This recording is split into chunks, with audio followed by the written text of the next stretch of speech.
आज आपण बनवणार आहोत बीटाचे कटलेट। हे खायला खूपच चविष्ट आणि त्याबरोबरच बनवायला सोपे आणि शरीरासाठी पौष्टिक आहे आणि त्याबरोबरच वजन कमी करण्यास सुद्धा उपयुक्त आहेत।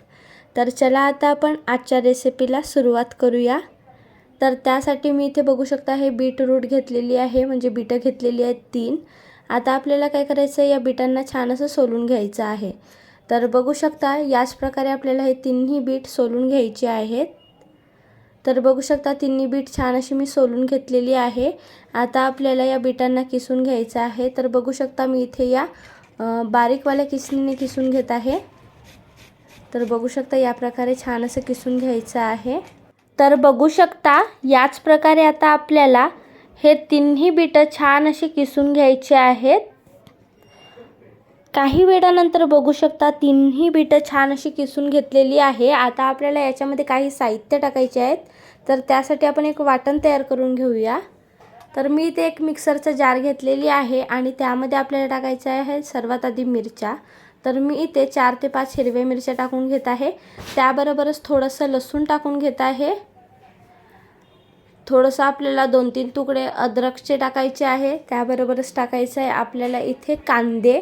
तर मी इथे लहान आकाराचे 2-3 कांदे कापून घेतलेली आहे। थोडंसं जिरा टाकलेली आहे। आता आपण याचं एक वाटण तयार करून घेऊया। तर बघू शकता या प्रकारे असं दरदरा वाटण तयार करून घेतलेलं आहे। अगदी काही असं पेस्ट नाही करायचं आहे, या प्रकारे असं दरदरा करून घ्यायचं आहे। आणि आता आपल्याला हा वाटण या बीटाच्या किसमध्ये टाकून घ्यायचा आहे। तर आता आपण हा सर्व वाटण या बीटाच्या किसमध्ये टाकून घेतलेला आहे। आता आपण याच्यामध्ये टाकून घेऊया बेसन। तर हा बेसन आपल्याला बाइंडिंगसाठी टाकायचा आहे फक्त, अगदी जास्त नका टाकू। आणि त्यानंतर मी इथे कोथिंबीर खूप जास्त प्रमाणात बारीक कापून टाकलेली आहे। कोथिंबीरचं प्रमाण थोडा जास्त घ्या, म्हणजे कटलेट छान असे टेस्टी लागणार आणखीन। तर आता आपल्याला इथे टाकायचे चवीनुसार मीठ। तर मी इथे साधारणतः 1 चम्मच आणखीन थोडंसं मीठ टाकलेली आहे। त्याचबरोबर आता आपल्याला इथे टाकायची थोडीशी हळदी पावडर आणि आता या सर्वांना छान असं मिक्स करून घ्यायचं आहे। तर बघू शकता या प्रकारे छान असं मिक्स करून घ्यायचं आहे।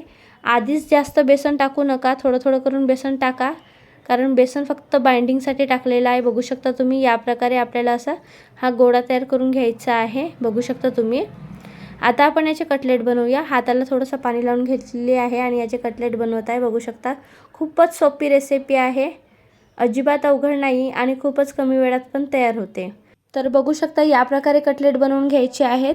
तर सर्वात आधी आपण तव्याला तेल लावून घेऊया। तर मी इथे नॉनस्टिक तवा घेतलेली आहे। आता याला आपण थोडंसं तेल लावून घेऊया। खूप कमी प्रमाणात तेल लावून घेत आहे मी, कारण हे वेट लॉससाठी सुद्धा उपयुक्त असणार आहेत। जर तुम्ही वेट लॉससाठी खात नसणार तर तुम्ही तेल जास्त पण टाकू शकता। तर बघू शकता फक्त एवढंसं तेल लावलेली आहे मी तव्याला आणि आता हे कटलेट टाकत आहे आणि यावरून अजिबात तेल वगैरे काहीच टाकणार नाही आहे। एवढ्या तेलामध्ये आपल्याला हे कटलेट शिजवून घ्यायचे आहेत। तर बघू शकता या प्रकारे आता आपल्याला या तवाभर कटलेट टाकून घ्यायचे, म्हणजे तव्यामध्ये जेवढे ॲडजस्ट होणार तेवढे कटलेट आपण या तव्यावर टाकून घेऊया। तर बघू शकता इथे मी 7-8 कटलेट टाकून घेतलेली आहे, बघू शकता तुम्ही। आता मीडियम गॅसवर या कटलेटना छान असं शिजू द्यायचं आहे। काही वेळानंतर म्हणजे साधारणतः 5 ते 6 मिनिटांनंतर आता मी हे कटलेट पलटवून घेत आहे। बघू शकता एका बाजूने थोडेफार छान असे शिजायला लागलेले आहेत। आता यांना पलटून घेऊया आणि याच प्रकारे आलटून पलटून दोन्ही बाजूने छान असं शिजवून घ्यायचं आहे आणि मीडियम गॅसवर ठेवायचं आहे, कारण जर फुल गॅसवर ठेवलात तर ते जळू शकतात आणि आतमधून कच्चे राहू शकतात, म्हणजे बाहेरून जळणार आणि आतमधून कच्चे राहणार जर फुल गॅसवर ठेवलात तर। म्हणून मीडियम गॅसवर ठेवा, म्हणजे ते छान अशी शिजणार पण आणि बाहेरून जळणार पण नाही। सर्व कटलेट पलटवून झाल्यानंतर दुसऱ्या बाजूने सुद्धा छान शिजू द्यायचं आहे। तर बघू शकता आलटून पलटून दोन्ही बाजूने हे कटलेट छान असे शिजू दिलेले आहेत आणि बघू शकता अगदी परफेक्ट तयार झालेले आहेत।